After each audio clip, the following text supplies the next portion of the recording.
एक राजकुमार जिसके पास सब कुछ था, धन, सुंदरता, एक प्रेमकारी परिवार और एक राज्य जो उसका इंतजार कर रहा था। फिर भी उसने सब कुछ छोड़ दिया। आखिर क्यों? आज हम उस यात्रा की बात करेंगे जो एक महल से शुरू हुई और एक पीपल के पेड़ के नीचे ज्ञान में समाप्त हुई।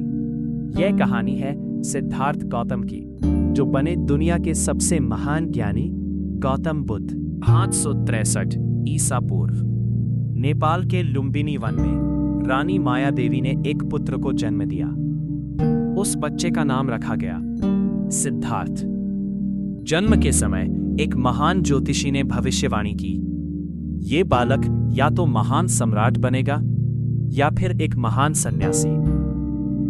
उनके पिता राजा शुद्धोधन नहीं चाहते थे कि सिद्धार्थ सन्यासी बने, इसीलिए उन्होंने सिद्धार्थ को एक सुनहरे पिंजरे में बंद कर दिया। महलों में, विलासिता में, हर सुख में। दुनिया की कोई भी पीड़ा उन तक नहीं पहुंचने दी गई। लेकिन एक दिन 29 वर्ष की आयु में सिद्धार्थ रथ पर नगर भ्रमण के लिए निकले और उन्होंने 4 ऐसी चीजें देखीं जिन्होंने उनका जीवन हमेशा के लिए बदल दिया। पहला, एक वृद्ध व्यक्ति जो बुढ़ापे से झुका हुआ था। दूसरा, एक बीमार व्यक्ति जो पीड़ा में तड़प रहा था। तीसरा, एक शव जिसे लोग श्मशान ले जा रहे थे। और चौथा, एक सन्यासी जो इन सब दुखों के बावजूद शांत और प्रसन्न था।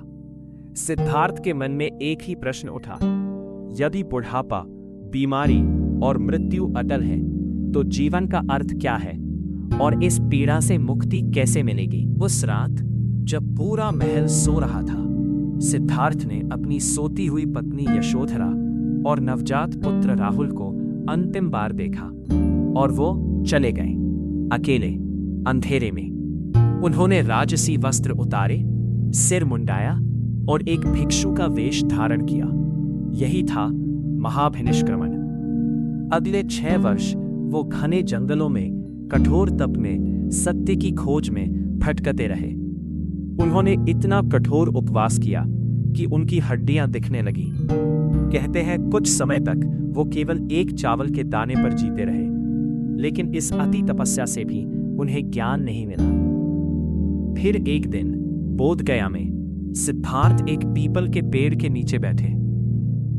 उन्होंने प्रतिज्ञा की, जब तक मुझे सत्य का बोध नहीं होगा मैं यहां से नहीं उठूंगा, चाहे यह शरीर सूख जाए, चाहे हड्डियां टूट जाएं। पूरी रात ध्यान में बैठे रहे। मार, बुराई का देवता, उन्हें डराने आया, प्रलोभन देने आया।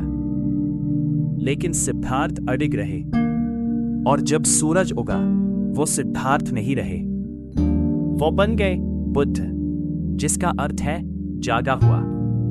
उन्होंने जाना कि दुख का कारण है तृष्णा, चाहत, और मुक्ति का मार्ग है मध्यम मार्ग, न अति विलास न अति तपस्या। 2500 साल बाद भी बुद्ध का संदेश उतना ही प्रासंगिक है। आज हम जिस तनाव, अवसाद और बेचैनी में जी रहे हैं, बुद्ध ने इसका जवाब सदियों पहले दे दिया था। बुद्ध ने कहा था, अतीत में मत जियो, भविष्य की चिंता मत करो, बस इस क्षण में जियो। यही है माइंडफुलनेस, जिसे आज पूरी दुनिया सीखने की कोशिश कर रही है। उन्होंने यह भी कहा, आपका सबसे बड़ा दुश्मन कोई और नहीं बल्कि आपका अपना मन है, और आपका सबसे बड़ा मित्र भी आपका अपना मन है। जो मन को जीत लेता है वो सब कुछ जीत लेता है। बुद्ध की यह यात्रा सिर्फ एक इंसान की कहानी नहीं है, यह हम सबके अंदर की यात्रा है। हर इंसान के अंदर एक बुद्ध छुपा है, बस उसे जगाना है। अगर ये वीडियो आपको अच्छा लगा तो लाइक जरूर करें और ऐसे और ज्ञान की बातें सुनने के लिए सब्सक्राइब करें AK लाइफस्टाइल को। घंटी दबाना मत भूलिए और कमेंट में बताइए बुद्ध की किस बात ने आपको सबसे ज्यादा प्रभावित किया।